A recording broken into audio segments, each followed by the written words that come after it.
అవకాశం ఇవ్వని చంద్రశేఖర్ రావు ఈ రోజు ఆయన కుమారుడు కేటీఆర్ ఏ రకంగా బీఆర్ఎస్ ఎమ్మెల్యే అభ్యర్థిని సెంటిమెంట్ తో ఓటేయమని అడుగుతున్నాడని నేను ఈ రోజు అడగదలుచుకున్న మీ ద్వారా.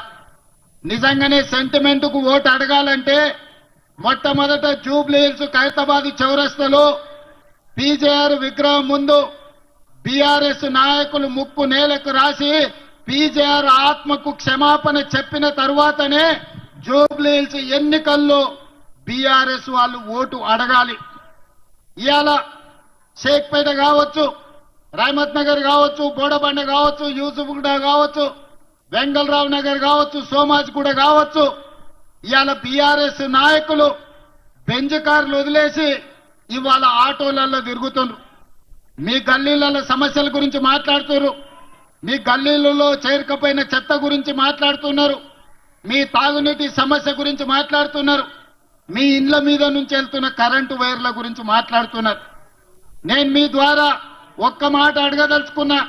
2014 నుంచి ఈ జూబ్లీ హిల్స్ లో 3 సార్లు ఎమ్మెల్యేగా బీఆర్ఎస్ నాయకుడిని గెలిపించిండ్రు కదా. 2 సార్లు కేటీఆర్ మున్సిపల్ మంత్రిగా ముఖ్యమంత్రిగా పనిచేసిండ్రు కదా. 3 సార్లు బీజేపీని నరేంద్ర మోడీని సికింద్రాబాద్ పార్లమెంటు నియోజకవర్గం నుంచి గెలిపించిండ్రు కదా. మరి ఈ సమస్యలకు కారణం బీఆర్ఎస్ బీజేపీ కాదా? ఒక్కసారి ఆలోచన చెయ్యండి. మాకు అవకాశమే రాలే, మమ్మల్ని ఎవరు వచ్చి ఈ పని కావాలి అని అడగలే.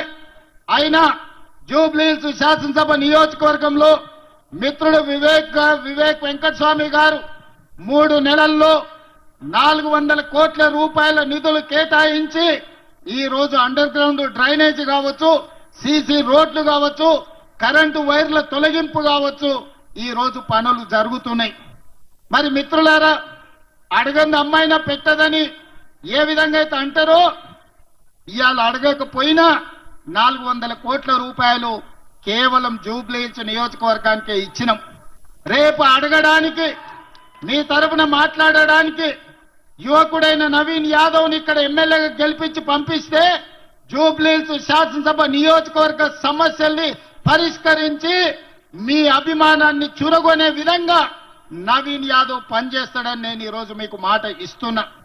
మిత్రులారా, ఇవాళ మా అక్కల్ని మా యువకులని అడుగుతున్నా.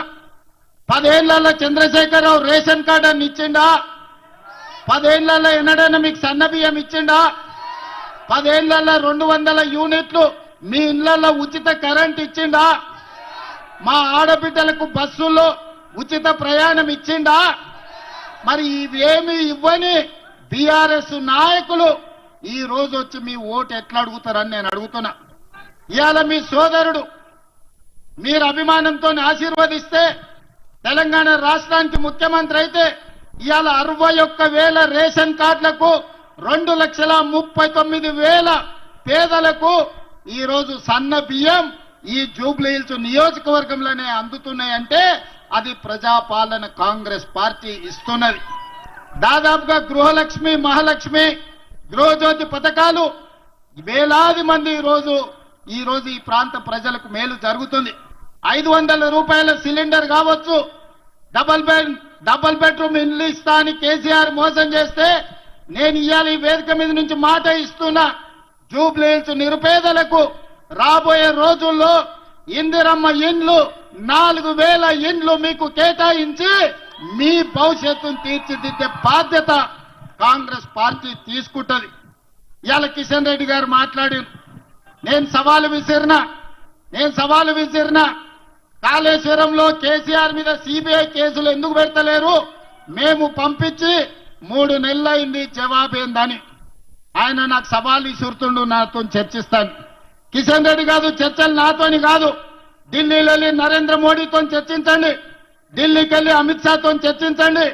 ఎందుకు కేటీఆర్ ను బొక్కలేయడానికి మోడీ అనుమతి ఇస్తలేడో గాడవై కొట్లాడండి. ఈడ నాతోనేంది నువ్వు మాట్లాడేది? 6 ఏళ్ల నుంచి నువ్వే మంత్రివే. మెట్రో రైలు ఎందుకు రాలేదు?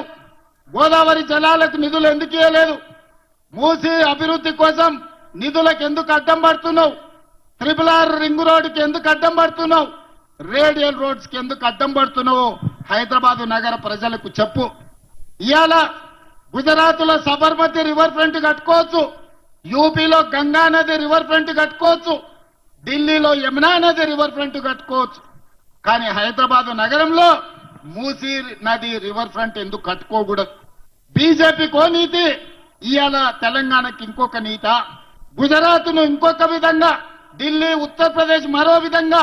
ఇవాళ తెలంగాణకు అన్యాయం చేయడానికే ఈ ప్రాంతంలో సికింద్రాబాద్ లో నిన్ను ఎంపీగా గెలిపించి మంత్రిని చేసిండ్రా కిషన్ రెడ్డి గారు. అదేవిధంగా కేటీఆర్ చర్చలకు సవాల్ అంటున్నాడు. సవాలు ఇసరడం, పారిపోవడం నీ జాతిలోనే ఉంది. గంజాయి డ్రగ్స్ గురించి టెస్టులంటే నేను విశ్వేశ్వరరెడ్డి అమరవీరుల స్థూపం దగ్గర 6 గంటలు వెయిట్ చేసినాం, రాలేదు. అసెంబ్లీలో చర్చలు చేద్దామంటే నువ్వు నీ అయ్యా ఇద్దరు అసెంబ్లీకి రాకుండా పారిపోయినరు. మొన్నటికి మొన్న కంటోన్మెంట్ లో శ్రీ గణేష్ను గెలిపిస్తే 4,000 కోట్లతో అభివృద్ధి చేసినా నేను చెప్తే సవాలు విసిరిండు. 4,000 కోట్లు ఎక్కడిచ్చిరో చెప్పు, నేను రాజీనామా చేస్తాను. శ్రీ గణేష్ 5,000 కోట్ల రూపాయల జీవోలు చూపిస్తే రాజీనామా చేయకుండా పారిపోయిన కేటీఆర్ ఇవాళ మళ్ళా చర్చలతోని సవాల్ విసురుతున్నారు. నీలాంటి సన్నాసులు సవాలు విసురితే మా కాంగ్రెస్ పార్టీ కార్యకర్తలు పట్టించుకోరు.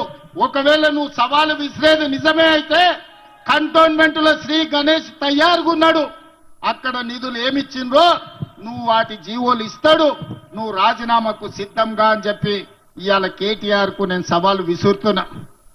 మిత్రులారా, हमारे मुसलमान भाई बहनों को आज मैं शुक्रिया अदा करना चाहता हूं, क्योंकि यहां के कारपोरेटर फराज हमारे साथी, हमारे मित्र कौसर भाई एमएलए बनकर ये नवीन यादव को जिताने के लिए बारिस्टर असद साहब, इसका एमआईएम पार्टी का सदर साहब नवीन यादव को दुआ दिलाने के लिए, इस चुनाव में जिताने के लिए कौसर भाई को साथ देकर शेखपेट में मुझे भिजाया।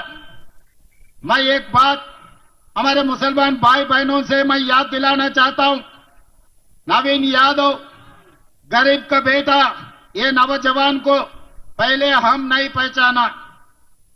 2014 में असदुद्दीन ओवैसी साहब, अकबरुद्दीन ओवैसी साहब पहली बार इनको एमएलए उम्मीदवार बना के जुबली चुनाव में इनको लड़वाया।